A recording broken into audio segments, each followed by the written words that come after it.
الگ ہے تراویح روزوں کی شان، مزہ سحری افطاری کا کب کہاں بسم اللہ الرحمن الرحیم۔ محترم ناظرین کرام، جیسا کہ آپ کو معلوم ہے، ہم آج ایک بار پھر آپ کی خدمت میں الرحمان اکیڈمی کی مخصوص ٹرانسمیشن جو رمضان کے حوالے سے 21ویں روزے کے سے آپ کے ساتھ موجود ہیں۔ ہم آج پھر ایک نئے عنوان کے ساتھ، ایک نئے مہمان کے ساتھ آپ کی خدمت میں حاضر ہوئے ہیں، اور جیسا کہ پہلے بھی آپ کی خدمت میں عرض کیا تھا کہ الرحمان اکیڈمی کا طرہ امتیاز یہ ہے کہ ہم جدید دور کے جدید مسائل اور موجودہ دور کے مختلف نظریات اور مختلف خیالات پر بات کرتے ہیں۔ تو آج اسی حوالے سے کچھ بات کریں گے۔ ہمارے ساتھ موجود ہیں مفتی عبداللہ گل صاحب، السلام اللہ وبرکاتہ۔ وعلیکم السلام ورحمۃ اللہ وبرکاتہ۔ بہت بہت شکریہ مفتی صاحب، آپ تشریف لائے۔ مفتی صاحب، بات کرنے سے پہلے میں اتنی بات کہنا چاہوں گا کہ موجودہ دور جو ہے ایک میڈیا کا دور ہے، اور سیکھنے سکھانے کا عمل جو ہے نا کوئی مشکل نہیں رہا۔ ہر بندہ اپنا موبائل کھولتا ہے اور اس کو ٹرول کرنا شروع کرتا ہے، کوئی نئی بات کہیں سے سیکھ لی، کوئی نئی بات کہیں سیکھ لی، تو اس کے نتیجے میں تشکیک اور شبہات پیدا ہو رہے ہیں۔ تو میں سب سے پہلے سوال آپ سے کرنا چاہوں گا کہ یہ جو ہماری تشکیک ہے، ذہن میں شک پیدا ہو رہا ہے، شبہات پیدا ہو رہے ہیں، اس کی بنیاد پڑتی کیسے ہے انسان کے ذہن میں؟ بسم اللہ الرحمن الرحیم، نحمد و نصلی علی رسول الکریم۔ اصل میں یہاں نا دو عنوان ہیں، ایک تو یہ ہے کہ شک اور شبہات کیسے، کیا اس کے عمومی اسباب کیا ہیں، اور دوسرا عنوان ہے مسلم معاشرے میں اسباب کیوں آئے۔ مسلم معاشرے کی بات کریں تو اس کا تعلق تو اللہ تعالیٰ کے ساتھ بڑا قوی ہوتا ہے، اور اس کی جو تعلیمات ہے اسلام کی تعلیمات ایسی ہے کہ اسلام انسان کا، مسلمان کا، نوجوان کا اپنے اللہ کے ساتھ اور اپنے دین کے ساتھ بڑا مضبوط تعلق ہوتا ہے۔ تو یہ ایک بڑا عجیب سا لگتا ہے کہ مسلم معاشرہ اور الحاد یا شبہات کہاں سے ہے۔ اس کے بہت سے اسباب و عوامل ہیں۔ اگر ہم غور کریں، اسلامی معاشرے کی بات کریں، ہمارا برصغیر کا معاشرہ ہو یا پیچھے چلے جائیں آپ 100 سال قبل عرب معاشرہ ہو، وہاں بھی یہ مسائل سامنے آئے۔ استعمار جب سے پڑا ہمارے اوپر، جس کو کالونزم کہا جاتا ہے، یعنی زمینی قبضہ ہم پر کیا، انگریزوں نے کیا، فرانسیسیوں نے کیا، تو وہ زمینی قبضے کے ساتھ ذہن پر بھی انہوں نے قبضہ کیا، ایسے خالی ہمیں نہیں چھوڑا۔ ہمارے ہاں تو برطانیہ کا استعمار ہوا تھا، اس کے بعد پھر باقاعدہ بہت ساری انہوں نے اپنے قبضے کو منظم رکھنے کے لیے اور باقی رکھنے کے لیے، استعمار کی خاصیت یہ ہوتی ہے کہ وہ کسی بھی علاقے میں صرف قبضہ باقی نہیں رکھتا، بلکہ اس علاقے میں اس تہذیب کا مطالعہ کرتا ہے، اس کے دین کا مطالعہ کرتا ہے، تاکہ ان کو ان کے دین سے رابطہ کمزور کر کے ان پر زیادہ دیر تک حکمرانی کی جائے۔ تو ہمارے برصغیر میں اس کی بڑی محنتیں کی گئی۔ آپ کو نظر آئے گا انکار حدیث کی باقاعدہ محنت کی گئی، قرآن پر بھی محنت بعد میں کی گئی، قرآن کے خلاف، لیکن قرآن سے اس مسلمانوں کو تعلق بڑا مضبوط تھا۔ اگر یہ کہہ دیا جاتا کہ قرآن صحیح نہیں ہے، قرآن جو ہے اس میں تحریف ہو چکی ہے، یا قرآن کا انکار کیا جاتا، تو یہ منجن چلنے والا نہیں تھا۔ تو حدیث کو نشانہ بنایا گیا۔ حدیث اسلامی تعلیمات میں احادیث کا مقام ایسا ہے کہ وہ دین کو اور شریعت کو ایک اسٹرکچر فراہم کرتی ہے۔ بنیادی اصول و ضوابط، عقائد، یہ تو قرآن بتا دیتا ہے، ایمانیات ہے، تمام چیزیں، احکام و عقائد بھی ہے، اس میں احکام ہیں، مسائل ہیں، لیکن جو مجموعی طور پر دین کا ایک جسم بنا کے پیش کرتی ہے وہ احادیث ہیں۔ تو انہوں نے کہا سماجیات ہے، سیاسیات ہے، نظام کے مسائل ہے، اور معاشرت کے مسائل ہے، تہذیب کے مسائل ہے، تو حدیث بیان کرتی ہے۔ لہٰذا حدیث کا کانٹا کاٹنے کے لیے ہمیں انکار حدیث کی روش نظر آتی ہے، تحریک برپا کی گئی ہے۔ اور یہ تو ہم بتا رہے ہیں کہ جو علمی اعتبار سے، ذہنی اعتبار سے جو گمراہ کیا گیا، عملی فتنے الگ ہے، اس کے راستے سے بھی ایک نوجوان تشکیک کی طرف جاتا ہے، مادیت پرستی پر پڑتا ہے، بری صحبت۔ میں نمبر 1 مختصر سے ذکر کرتا ہوں، اس میں جو علمی فتنے ہیں، اس میں انکار حدیث کا فتنہ، تاکہ حدیث سے رابطہ دور ہو۔ دوسرا بڑا فتنہ انکار فقہ کا تھا کہ فقہائے کرام سے، امت کے اجماعی نہج سے، یہ میں علمی فتنے جیسے میں نے آپ سے عرض کیا، علمی فتنے آپ کو بتا رہا ہوں، جو لوجک کے لائن سے انسان کو تشکیک کی طرف لے کے جاتا۔ تو روایت سے اعتماد کو ہٹایا گیا، باقاعدہ انکار فقہ کی باقاعدہ محنت کی گئی، اور یہ محنت کی گئی کہ روایت قابل اعتبار نہیں، قابل اعتماد نہیں ہے۔ اب جدید مسائل کے حل کے لیے ہمیں مغربی تہذیب کو دیکھنا چاہیے۔ سر سید کی تحریک نظر آتی ہے، پھر باقاعدہ ایک تحریک ہے جس میں فقہ کا انکار ہوتا ہے، اور ہر انسان کو یہ گنجائش دی جاتی ہے کہ وہ اپنی سمجھ بوجھ سے وہ قرآن و حدیث سے مسائل نکالیں، جو اس کو اچھا لگے، جو دین اس کو سمجھ میں آئے اس پر وہ عمل کرے۔ تو یہ ایک خطرناک روش تھی۔ تیسری ہمیں جدت پسندی کی نظر آتی ہے، جس کو ماڈرنٹی بھی کہا جاتا ہے، اور ابھی ہمارے اسلامی معاشرے میں جس طرح ہمیں میڈیا میں ہر دوسرا اسکالر نظر آ رہا ہے جو ہمیں کہہ رہا ہے کہ قرآن و حدیث میں جو صحابہ کرام کا نہج تھا، اس کے بعد فقہائے کرام کا تھا، محدثین کا نہج تھا، وہ چلنے والا نہیں ہے۔ وہ پرانے زمانے کے لوگ تھے، اب جو ہے ماڈرن زمانے کے ماڈرن مسائل ہیں، تو لہٰذا اس کے لیے ہم آپ کو نئی نئی چیزیں بتاتے ہیں، نئے مسائل۔ امت کی روایتی نہج سیٹ کر متواترات سیٹ کے جو بتایا جائے، یہ جدت پسندی ہے، یعنی دین میں جدت پسندی لانا اور جو ہے ماڈرن اسلام پیش کرنا، اس عنوان سے کہ ہم اسلام کو زمانے کے ساتھ چلائیں گے۔ تو اس سے بھی بہت سارے نوجوان متاثر ہیں اس طرح۔ چوتھی بڑی بات یہ ہے کہ یہ جو تشکیک اور شبہات، آپ کا سوال تو ایسا تھا لیکن میں اس میں بھی دیگر اس کی تفصیلات میں چلا گیا ہوں، اسباب کی طرف چلا گیا ہوں، لیکن ایک بڑا سبب یہ بھی بنتا ہے تشکیک کا، شبہات کا، ماحول بھی بڑا سبب بنتا ہے۔ ہمارے ہاں اللہ معاف کریں عمومی طور پر معاشرہ جو ہے بے دینی کی طرف، لادینیت نہ کہیں، بے دینی کی طرف، عملی طور پر دینداری مطلب دین پر عمل نہیں کر رہا۔ تو ایک ماحول ہوتا ہے، ماحول میں دوستوں کی صحبت ہوتی ہے، پھر ایک نوجوان اپنی ماڈرن نظام تعلیم سے متاثر ہوتا ہے، وہاں نظام تعلیم میں خاص طریقے سے جس میں دین کا اور کوئی ہے نہیں، مطلب دینداری، انسان کو تقوی سکھایا جائے، انسان کو جو ہے اللہ سے اور اللہ کے نبی سے تعلق بنایا جائے، ایسا کوئی ہے نہیں ہمارے ماڈرن نظام تعلیم، اصلی اداروں کی میں بات کر رہا ہوں۔ تو وہاں سے پھر وہ متاثر ہوتا ہے، اور دین کے اعتبار سے اب جب اسے نظر آتا ہے کہ بھئی پرانا دین یہ تھا اور نیا دین ایسا ہونا چاہیے، پرانے دین میں پر اعتراضات کیے جائیں گے، تو پھر وہ جو ہے آہستہ آہستہ دین کو اپنے من پسند یعنی پسند کے اعتبار سے پھر اس پر عمل کرتا ہے، یعنی ایک حصے پر عمل کرے گا، ایک حصہ چھوڑ دے گا، جس کو اباحیت پسندی کہتے ہیں۔ پھر رفتہ رفتہ وہ دین کو پھر کھلونا سمجھنے لگتا ہے، پھر رفتہ رفتہ دین پر اشکالات، اعتراضات اس کے سامنے آنے لگتے ہیں، اس کے ذہن میں یہ آنے لگتا ہے کہ دین شاید ضرورت پوری نہیں کر رہا میری فطرت کے مطابق نہیں ہے، میری عقل کے مطابق نہیں ہے، زمانے کے مطابق نہیں ہے، یہ ہمیں ساری ضروریات پوری نہیں کر سکتا ہماری۔ تو پھر آہستہ آہستہ آگے کی طرف چلتا چلے جاتے ہیں، مادیت پہ چلا جاتا ہے، پھر دین اسے استخفاف دین کا مسئلہ، یعنی دین کو ہلکا سمجھنا، عقائد کو ہلکا سمجھنا، پھر اس کے اندر تمسخر مذاق اڑانے لگتا ہے وہ، پھر آہستہ آہستہ پھر وہ جو ہے social media, electronic media, website ہے، گوگل، ہر ایک بندہ وہاں پر اپنے افکار و نظریات پیش کر رہا ہے، تو لوگ وہاں سے ان کے شکار بنتے ہیں، اور دین کی اہمیت، عقائد کی اہمیت اور آخرت کا ڈر، خوف، تقوی نہیں ہے، تو اس وجہ سے جو ہے بہت سارے ان عوامل کی وجہ سے ایک شک کا شکار ہے، لادینیت کا شکار، عملی فتنے بھی ہیں، اور دوسرے میں انشاءاللہ آگے بتاؤں گا، علمی اعتبار سے بھی لوگ گمراہ ہو رہے ہیں۔ اچھا صاحب، آپ نے جب یہ بات کہی کہ ایک عام بندہ جو ہے وہ اس بات کو لے کر کہ میرا دین جو ہے نا میرے لیے میری ضرورت پوری نہیں کر رہا، اچھا یہ زیادہ تر مسئلہ ہمارے عصری ادارے، یونیورسٹیز ہو گئیں، کالجز ہو گئی، یہ ایک بہت بڑا مسئلہ ہے، اور خاص طور پہ جو میں ذکر کروں نوجوان، ہمارے نوجوانوں کو خاص طور پہ اس حوالے ٹارگٹ کیا جاتا ہے کہ آپ کا دین آپ کی ضرورت پوری نہیں کر سکتا۔ اب اس میں کسی کی بھی غلطی ہے، ہم نے نہیں بتا سکے انہیں کہ دین کی ضروریات کس طرح پوری ہو سکتی ہیں، دین ہمیں کیسا نظام دیتا ہے، لیکن میرا جو اگلا سوال ہے وہ اصل نوجوانوں کے حوالے سے، جو ہماری اگلی آنے والی نسل ہے اس کے حوالے سے، کہ اس کا اب ذہن ایسا بنتا جا رہا ہے کہ اب دین کو چھوڑ کر یا دین کے اندر رہتے ہوئے بھی ہم اتنی تبدیلیاں کر دیں کہ دین کی اصل صورت باقی نہ رہے، ہم اس کو تقریباً مغربی سوچ کے اوپر یا برطانوی سوچ کے اوپر پورا منتقل کر دیں۔ تو اس سے بچنے کے لیے خاص طور پر ہمارے عصری اداروں کے اندر، یونیورسٹیز کے اندر جو ایک فتنہ آ گیا ہے، ایک مستقل طور پر محنت چل رہی ہے، اس سے بچنے کے لیے کیا لایا عمل ہو؟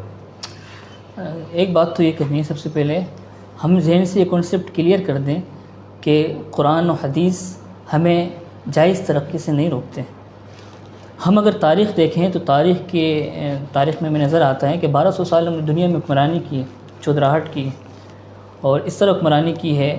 آپ ہماری تاریخ میں دیکھیں اندلس میں کس طریقے سے اس کی تعمیرات، نظام تعلیم، ہر میدان، ہر فن میں اس طرح تھے کہ مغرب شاگردی اختیار کرتے۔ ان کی کتابوں میں ہے باقاعدہ مستشرقین کے، اورینٹلسٹ کے، کہ انہوں نے ایک زمانے میں 400 سال تک صلیبی جنگوں میں ناکام ہو کر مسلمانوں کی شاگردی اختیار کی تھی، اور باقاعدہ فزکس سے، طبیعیات میں ہم سے استفادہ کیا تھا، جو ہے فن تعمیرات میں، عمرانیات میں ہم سے استفادہ کیا ہے، ہم اس سے سیکھا ہے۔ مسئلہ یہ ہے کہ قرآن و حدیث پر ہم نے عمل چھوڑ دیا، تو نہ یہاں کے رہے نہ وہاں کے بیچ کے ہم بن گئے نا.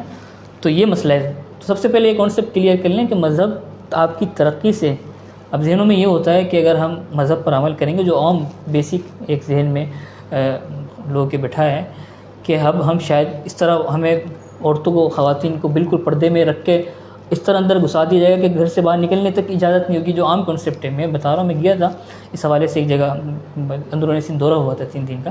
تو وہاں پھر جو ہم نے یونیورسٹیز کے لڑکوں سے پوچھا اندر کے مسائل کیا، وہی بتا رہے ہیں. ایک نے کہا کہ جی خاتون تھی، وہ کہہ رہی کہ میں میڈیکل کی تعلیم حاصل کر رہی ہوں، لیکن قرآن تو منع کرتا ہے. میں قرآن کہاں منع کرتا ہے میڈیکل کی تعلیم سے؟ آپ میڈیکل کی تعلیم حاصل کریں. ہمیں شریعت یہ کہتی ہے کہ آپ ماحول کا خیال رکھیں. ماحول کے حوالے سے بات کی جاتی ہے کہ اختلاط، مخلوط تعلیمی نظام نہ ہو. آپ کو پڑھانے والے لادین قسم کے پروفیسر نہ ہو جن کو دین کا پتہ نہیں ہے، غلط بات ہے، آپ کو بتا دیں. اچھے ماحول میں آپ پوری زندگی آپ اچھی تعلیم حاصل کریں، آپ کو قرآن و حدیث شریعت نہیں روکے گی. ایک بات تو یہ. دوسری بات یہ ہے، ایک بڑا مسئلہ یہ بھی ہے کہ ہمارے مفکروں کے ہاں نا 2-3 باتیں ملتی ہیں. مغربی تہذیب کی بات، حدیث میں اگر دیکھیں تو آپ علیہ السلام نے کہا ایک زمانہ ایسا آئے گا کہ آپ ان کے پیچھے چلیں گے، اسٹیپ بائی اسٹیپ ان کا پیچھا کریں گے، ان کی نقالی کریں گے، یہاں تک کہ وہ کسی غار میں جائے گا آپ بھی پیچھے چلے جائیں گے. تو یہ وہی زمانہ ہے. فیشن کی نقالی کی جاتی ہے. فیشن جو سر چڑھ کے بول رہا ہوتا ہے تو نوجوان بھی اس کے پیچھے چلتے ہیں. فیشن. اور نمبر 2 مادہ پرستی، ظاہری چکا چوند. اور نمبر 3 جس تہذیب کا غلبہ ہوتا ہے اذہان اس سے متاثر ہوتا ہے. جب ہمارا غلبہ تھا تو انگریز ہم سے متاثر تھے، ہم سے سیکھتے تھے. ابھی اس پوری دنیا میں ان کا غلبہ ہے، نظام کا، ان کی سیاست کا، ان کی معیشت کا، ان کی تہذیب کا، ان کی اقداریات کا. تو اس کے نتیجے میں نوجوانوں کو یہی نظر آ رہا ہے چکا چوند. پھر تیسری بڑی بات میڈیا جو دکھاتا ہے، جو ذہن بنا دیتا ہے انسان کا. تو وہ بھی ایک ٹرک کی بتی کے پیچھے، یعنی ٹرک کی بتی اس طرح جو چمکنے والی ہے، جو آپ کو روشن چیزیں دکھا رہی ہیں، مادیت دکھا رہی ہے، تو وہ روحانیت سے رشتہ کٹتا چلا جا رہا ہے. یہ کچھ اسباب ہے، عوامل ہیں جس کی وجہ سے ایک نوجوان جا رہا ہے. باقی آپ نے اس کا علاج بھی پوچھا. 3-4 چیزیں. سب سے پہلے گھر، بنیادی تربیت کا بنیادی چیز تو یہ ہے کہ والدین کے اندر دینداری ہو. ایک والدین اگر ایسے ہیں، سیکولر ان کا ذہن ہے، دین کو اہمیت نہیں دیتے، وہ اپنے بچوں کو بھی آگے یہ منتقل کریں گے. تو یہ نسل در نسل محنت ہونی ہے. پہلا اسٹیپ یہ ہے کہ گھر میں جو ہے تربیت کی جائے بچوں کی، ان کی دینی تربیت کی جائے ماں کے آغوش میں. پھر اس کے بعد بچہ بڑا ہو تو اس کو تعلیم صحیح دی جائے، دین سے اس کا تعلق باقی رکھا جائے، دینی تعلیم دی جائے اور مستند دینی تعلیم دی جائے. اس کے بعد پھر وہ اگر اسی اداروں میں بھی جاتا ہے تو اس کو ایسا اسی ادارہ اس کے لیے منتخب کیا جائے جہاں پر فتنے زیادہ نہ ہوں. اگرچہ فتنے ہر جگہ ہیں، مشکلات ہیں. اور اس کے بعد پھر جو ہے مستقل صحبت اس کی اچھی نیک رکھی جائے. سب سے بڑا مسئلہ یہ ہے، ماحول اور صحبت. ہم نے جتنے کیسز دیکھے ہمارے نوجوان جو مرتد ہو گئے نعوذ باللہ، ایکس مسلم اپنے آپ کو کہتے ہیں، کھل کر مرتد ہو چکے ہیں. ایسے کیسز ہمارے ملک پاکستان کے، ہمارے کراچی کے ہیں، بڑی تعداد ہے، لیکن ہم کہتے نہیں ہیں. اب صورتحال ایسی ہو گئی ہے کہ کہنا پڑ رہا ہے. یہ صورتحال اس وجہ سے بن گئی ہے، بلکہ ابھی تو ایک بڑا چل رہا ہے. ہمارے گزشتہ سال بتایا ہمارے ایک ساتھی نے، ایک ادارے میں کراچی کے ہیں، وہاں خانہ تھا کہ آپ اپنا ریلیجن لکھیں، مذہب لکھیں. تو اس میں تو کافیوں نے لکھا کہ نو ریلیجنس، ہمارا کوئی مذہب نہیں، ہم نہیں مانتے ہیں مذہب کو، عثمانی مذہب کو. یہ صورتحال یہاں کی مسلم معاشرے کی. سب سے بڑی بات صحبت اس کی. ایک نیک بندہ بھی اس سے زیادہ ٹچ ہوگا اگر اس کو کسی نیک، ایک تو یہ ہے سب سے بڑی بات، نیک بھی ہو، تربیت کرنے والا، نیک صحبت بھی اس کی ہو، اچھے دوست ہو، کوئی عالم ہو. دوسری بڑی بات یہ کہ ایک مستند عالم ہو جو اس کو جدید مسائل میں دین کی صحیح رہنمائی کر سکے پختہ طور پر. ایسے مضبوط عالم کا اس کے ساتھ رشتہ باقی رکھنا ضروری ہے. تعلق رکھیں تو اس سے وہ نوجوان. دوسری بات یہ کہ نوجوان اپنے ذہن میں شبہات پکائے نہیں. ایسا ہوتا ہے ذہن میں شبہات پکتے رہتے ہیں دیر، اور اس کے جواب حاصل نہیں کرتے. یہ جواب حاصل کرنے کے لیے گوگل کا سہارا لیتے ہیں یا اپنی طرف سے خود تحقیق کرتے ہیں، تو اس کے نتیجے میں جو ہے پھر وہ ایک سلسلہ شروع ہو جاتا ہے. تو یہ کچھ ماحول ہے، صحبت ہے، اچھی تعلیم ہے، یہ ضروری ہے. صاحب میرا اپنا تھوڑا سا کانسیپٹ ایسا ہے کہ یہ جو نوجوان آج کل جا رہے ہیں اس میں سب سے بڑی غلطی ہماری اپنی بھی ہے. ہم نے انہیں یہ بات بتائی ہی نہیں ہے کہ دین اسلام مکمل نظام کیسے ہے. ہمارا اکثریت عام طور پہ ہوتا یہ ہے کہ ہم صرف ایک نماز، روزہ، زکوٰۃ، حج تک نوجوان کو، کوئی بھی ہمارے ساتھ جڑ بھی جائے نا، ہم اس کو یہاں تک سکھاتے ہیں اب بازار میں کیا دین ہے، آپ کے گھر میں کیا دین ہے، بازار میں ترقی کے لیے کیا دین ہے. حتیٰ کہ میں اگر اس وقت بھی کسی باہر معاشرے کسی بڑے سے بڑے بازار میں چلے آؤں، مجھ سے اتنا ہی پوچھ لوں نا دین اسلام میں بیچنے کے کتنے طریقے سکھاتا ہے، اس کو نہیں پتہ ہوگا. حالانکہ دین اسلام بیچنے کے اتنے طریقے سکھاتا ہے, اس کو یہ پتہ ہے کہ سود کیسے لینا ہے, سود کیسے بچتا ہے, یہ تک پتہ ہوگا اسے, لیکن دین اسلام بیچنے کے کیسے طریقے سکھاتا ہے, گھر پہ رہنے کے طریقے سکھاتا ہے, یہ نہیں پتہ ہوگا. کیا واقعتاً ہم یہ چیز ڈیلیور نہیں کر سکے ان تک کہ دین اسلام مکمل نظام زندگی ہے, ہر جگہ کا اس کے بعد مکمل رولز اور ریگولیشن موجود ہیں جس کو وہ فالو کر سکتا ہے؟ دو چیزیں, ایک تو یہ ہے کہ میں نے آپ کو جیسے کہا شروع میں بات میں نے اسی لیے کی تھی کیونکہ یہ سوال مجھے لگتا تھا آئے گا. بر صغیر میں جو بڑی محنت ہوئی نا, انگریز نے جو محنت کی, اس میں ایک بڑی محنت یہ تھی کہ ایک عام آدمی اور ایک مولوی کا رشتہ توڑا جائے.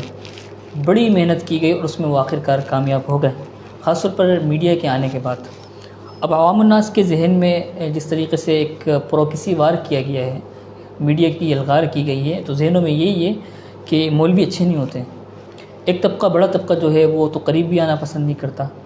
اچھا, میں ہماری طرف سے کیا کوتاہی اس میں بھی بات کروں گا, لیکن جو ان کی طرف سے ہو رہا ہے لادینی قوتوں کی جانب سے کیا جا رہا ہے ہمارے مسلمانوں کو اور علماء کے درمیان, اس کا بھی بیک گراؤنڈ ہے. ہمارے ہاں جو بھی کام ہوتا ہے نا, جو کیا جاتا ہے باقاعدہ اس کے پیچھے ہزاروں ذہن بیٹھ کے محنت کرتے ہیں. مغرب پورا آپ نے دیکھا, 500 سال قبل عیسائی تھے سارے, 99% ان کی شرح تھی عیسائیت کی. اس وقت تقریباً 60% ایتھسٹ ہیں. یہ معاشرہ 400 سال کے اندر اپنے آدھی سے زیادہ اپنی مذہب پر لوگوں کو مطلب ان سے دور کر چکا ہے, الحاد کی طرف لے کے جا چکا ہے. بڑا سبب کیا تھا وہاں؟ بڑا سبب چرچ اور عوام کی جنگ تھی, کلیسا کی, پوپس کی, عوام کی جنگ چلی لمبے سے. اب وہاں وہی چیز یہاں اپلائی کی جا رہی ہے, حالانکہ بڑا فرق ہے. عیسائیت میں تحریف ہو چکی تھی, پادریوں کے صورتحال سب کے سامنے تھی, مغفرت کی تجارت نامے بیٹھتے تھے, معاف پوری زندگی گناہ کر کے آؤ, ہمیں $100 دو, معاف کر, ہم آپ کی ہمیشہ کی معافی ہم لکھوا دیں گے. تو وہاں یہ صورتحال تھی, پاپائیت تھی, غنڈہ گردی تھی پوپس کی. یہاں علماء اہل حق ہر وقت موجود ہے. کچھ جزوی خرابیاں ہیں, کچھ ہمارے کام کیسز آ جاتے ہیں, فلاں مولوی نے 2 نمبری کر دی, خیانت کر دی, فلاں مولوی نے دھوکہ دے دیا. تو بھئی اہل حق تو موجود ہے نا, آپ ڈھونڈے نکلے, آپ کے اندر تڑپ ہو, آخرت کی فکر ہو, آپ کو ہر آپ کے گلی کے کونے میں آپ کو ایک مولوی مل جائے گا مسجد کے اندر. آپ کے اندر تڑپ تو ہو نا, کتنے مدارس آپ کو کام کر رہے ہیں. اصل مسئلہ ہے ان کی محنت ہوئی, پھر استخفاف دین, یعنی دین ہمارے لیے ضروری نہیں ہے, دنیا ہمارے لیے ضروری ہے. ہمیں لائف اسٹائل چاہیے, تو اس کے بعد پھر ہم آگے کی سوچیں گے, دین کی طرف پھر جائیں گے. آخری عمر میں سوچ لیں گے, شاید مسجد کے کنارے میں کرسی لگا کے بیٹھ جائیں گے, پھر جنت لے لیں گے. تو یہ ذہن ہے. تو ابھی سارا میں نے جیسے کہا کہ ان کی محنت بہت زیادہ ہے, شرح بہت زیادہ. ہمارے یہاں محنت الحمدللہ ہو رہی ہے, ہمارے علماء کی جانب سے تبلیغ کی محنت آپ کو پتہ ہے, کتنے لوگوں کے دل بدلے ہیں, خانقاہیں آباد ہیں, مساجد مدارس آباد ہیں. لیکن کچھ ایسا ہے کہ ہمیں ضرورت ہے علماء کرام کے طبقے کو, میں کھل کے کہہ رہا ہوں کیونکہ یہ میدان ہمارا, اس پر بات چیت ہوتی رہتی ہے ہماری. تو علماء کرام کو ذرا سا اپنا اسلوب بدلنے کی ضرورت ہے. یعنی ایک عام آدمی کیا اسلوب چاہ رہا ہے, کیا موضوع میں چاہ رہا ہے, ممبر میں ہمیں ان موضوعات پہ بات کرنے کی ضرورت ہے. ہمیں جو ہے اپنے ممبر میں جو موضوعات ہم بیان کرتے ہیں اس کو ذرا کیونکہ عام میں بھی مولوی آپ کے سامنے بیٹھا ہوں, میں آپ سے یہ بات کر رہا ہوں کہ ہم جو چیز ڈلیور کر رہے ہیں نا وہ ان کی ضرورت پوری نہیں کر پا رہی. تو یہ بڑا مسئلہ ہے. ہمیں موضوعات کا انتخاب کرنا چاہیے. ہمیں سب سے بڑی بات اپنے عوام سے ایک رابطہ رکھنا چاہیے, محبت کا. یہ نہ ہو کہ جی میں تو مولوی ہوں, ذرا اوپر کے طبقہ کا ہوں, تو لہٰذا عوام ذرا میرے سے قریب آنے میں بھی ذرا پہلے احتیاط کریں. یہ ایسی مزاج بالکل پیار اور محبت والا. آپ علیہ السلام کی زندگی دیکھ لیں, آپ کے مطلب آپ کے اندر کتنا زیادہ صحابہ کرام کے ساتھ بے تکلفی, انسیت, ادب اپنی جگہ, ادب کرتے تھے, وہ آنکھ اٹھا کے نہیں دیکھتے تھے. عمر تعالیٰ کہتے کبھی میں نے آپ کے سامنے آنکھ اٹھا کے آپ کو نہیں دیکھا, لیکن بے تکلفی کس طرح اور محبت کس طرح کی, کھل کے آ کے جا کے اعرابی دروازے پہ آ کے کھڑے ہو کے چیخ کر بولے محمد ذرا مجھے یہ مسئلہ تو بتاؤ صلی اللہ علیہ وسلم, آپ پھر جواب دیتے ہیں. تو ہمیں اس طریقے سے گھلنا ملنا ہے خوب. ہم نے کوئی اپنی امتیازی شان اس طرح نہیں بنانی کہ جی ہم نے کوئی عوام کوئی الگ الگ مخلوق ہے. عوام کا پیار محبت ایسے ہیں, ایسے لوگ ہیں. ہمارے بہادر آباد میں ایک مسجد ہے, وہاں کے امام صاحب ہے, دیگر جگہ ہیں جنہوں نے عوام میں اپنے آپ کو گھلا دیا, ملا دیا. عوام سے پیچھے لگی ہوئی ہے, نکلے گھر سے باہر تو رش ہے, مسجد میں دروازے پہ اندر نہیں گھس پا رہے, رش اتنا ہے. لوگ مسائل پوچھنا چاہ رہے ہیں, اپنی زندگی کے حل پوچھنا چاہ رہے ہیں. اور موضوعات کا انتخاب کریں. ہم نے اسلوب کو کچھ بہتر کریں. مطلب اسلوب یہ نہیں کہہ رہا کہ آپ جو ہے ماڈرنزم کی طرف چلے جائیں, آپ دین میں جدت پسندی لے آئیں. اصول ہمارے نہیں بدلیں گے. قرآن جامع مکمل اللہ کے نبی لے کر آئے ہیں, وہ ہمیشہ کے لیے ہے, جامع ہے, آفاقی ہے, کامل مکمل ہے. 1 انچ بھی تبدیلی نہیں کر سکتے, 1 حرف بھی ہم تبدیلی نہیں کر سکتے اصولوں پر.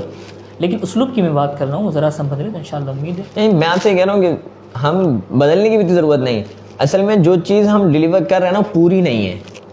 ہم ایک خاص حصہ ڈلیور تو کر رہے ہیں لیکن پوری چیز ڈلیور نہیں کر پا رہے. اور شاید اس کی وجہ یہ ہے کہ میں سیریسلی تھوڑا سا زیادہ بات کر رہا ہوں, لیکن یہ ہے کہ شاید ہماری مولوی طبقے کو عوام کے مسائل کا بھی صحیح سے علم نہیں. وہ بھی وجہ یہ آپ نے جو بات کہی کہ ہمارے درمیان ایک فاصلہ جو پیدا کر دیا گیا ہے. اب ان کو یہ نہیں پتا کہ بازار میں بیٹھا ہوا بندہ, عام طور پہ ذہن یہ ہے عوام کا, یار اس بندے کو کیا پتا ہوگا بازار میں کیا مسئلہ ہوتا ہے, یہ تو مسجد میں رہتا ہے سارا دن, اس کو کیا پتا ہمارے ساتھ کون کا مسئلے بیچ میں آ رہے ہیں. میں اس بات سے آپ سے اتفاق کرتا ہوں کہ یہ ہم نے وقت گزرنے سے پہلے اس مسئلے کا تدارک کرنا ہے, کیونکہ ایسے اسکالرز ابھی آ گئے ہیں جو اپنے لچھے دار زبان سے اپنے ان جدید مسائل, کچھ جدید اصطلاحات استعمال کر کر عوام کو اپنی طرف لے کے جا رہے ہیں. وہ دین صحیح نہیں بتا رہے ہیں. وہ جو ہے یعنی اللہ کے نبی علیہ السلام کا پیش کردہ دین جو ہماری روایتی سلسلہ چلا آ رہا ہے, صحابہ کرام کی فہم اور اس کے بعد تابعین کا فہم, امت جس پر چلتی رہی ہے اس سے ہٹ کر لوگ مسائل, لیکن ان کا سلوک کچھ اس طرح ہے لوگ جا رہے ہیں. تو اس سے پہلے ہم نے اس کا تدارک بھی کرنا ہوگا, اور اپنے نوجوانوں کو اس حوالے سے خاص طور پر, کیونکہ نوجوان پھر آگے جا کے قوم کی معمار ہیں, تو نوجوانوں کو پیار و محبت کے ساتھ ہر طرح سے تبلیغ کے میدان میں محنت ہو رہی ہے. لیکن میں ایک عرض کرنا چاہ رہا ہوں, تبلیغ کی جو محنت ہے وہ عملی محنت ہے ایک, لیکن اس وقت علمی فتنے بہت زیادہ ہیں, انسان لوجک کے راستے سے گمراہ ہو جاتا ہے. تو ہمیں تبلیغ کی طرح ایک عالمگیری اور اس طرح ایک تحریک برپا کرنی ہے, علمی تحریک جو ہمارے مدارس سے نکلے, علماء کرام سے نکلے, جو ہر طرح کے مسائل بتائیں اور عوام کو اس طرح مختصر دورہ کرائیں, سیشنز کروائیں, کورسز کرائیں, ہر مدرسے میں آواز لگے, ہر مساجد میں آواز لگے, حلقے لگیں, اور جو ہے پھر آپ دیکھیں انشاءاللہ تعالیٰ پوری کوشش اخلاص ہوگا اللہ تعالیٰ. لیکن بہرحال کچھ فتنے تو چلتے رہیں گے, قرب قیامت قریب ہے, اور آخری زمانے میں آپ علیہ السلام نے بتایا کہ ایمان کے فتنے ہوں گے اور فسق و فجور زیادہ ہوگا, بڑھتا چلا جائے گا آخری زمانے میں. یہ پیشن کوئی پوری ہونی ہے, لیکن ہم نے اپنی محنت جاری رکھنی ہے. بہت بہت شکریہ مصطفیٰ, جزاک اللہ خیرہ. محترم ناظرین کرام, ہمارے ساتھ جڑے رہیں انشاءاللہ. تھوڑے سے وقفے کے ساتھ دوبارہ آپ کی خدمت میں حاضر ہوں گے ایک اور نئے سیگمنٹ کے ساتھ. جزاک اللہ خیرہ. الگ ہے تراویح روزوں کی شان, مزہ سحری افطار.